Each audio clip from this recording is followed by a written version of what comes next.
Shoutout sa mga solid nating ka-teammate na sila Mark Salgado, Scotty Manese, Antonio Ariza, Katsakino Dukusin, and Ronald Berbosidad.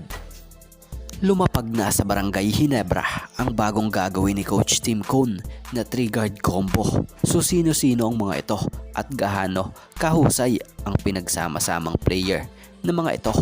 So yan nga ang dapat nyong malaman, kaya wag na nga nating patagalin patara at atin ang talakayin agad yan.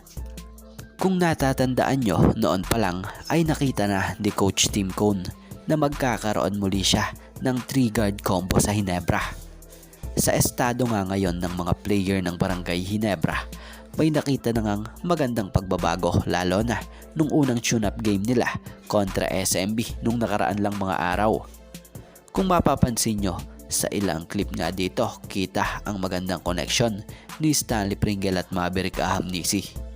So hindi nga sila nagkakasapawan pag ang may hawak ng bola ay si Stanley Pringle at nalibre si Maverick Ahamnisi.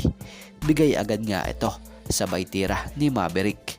At pag si Maverick Ahamnisi naman ang may hawak ng bola at malibre si Stanley Pringle, ganon din. So maganda nga at nangyayari ito dahil sa hindi nga sila nagkakasapawan. So talagang bigayan sila.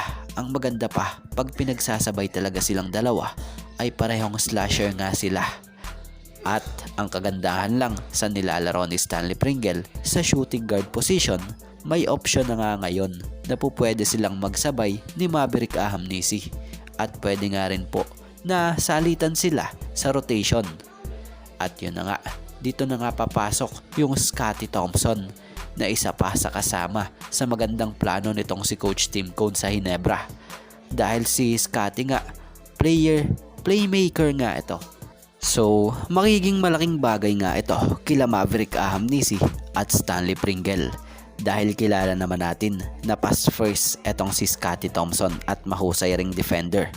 Kaya naman for sure, magko-complement talaga yung laruan nila or niya kay Maverick Ahamnisi at Stanley Pringle.